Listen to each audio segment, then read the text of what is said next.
नजर हमें कुछ नहीं आई, हमें तो ये आवाज ही सुनाई दिया, इससे हमें डरे पड़े थे, क्या करें।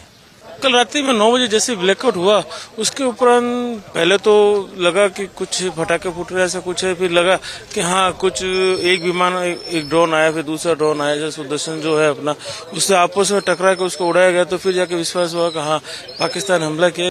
देखा तो क्या ये धड़ाधड़ को चल रहा था और डर के बारे में बैठे थे।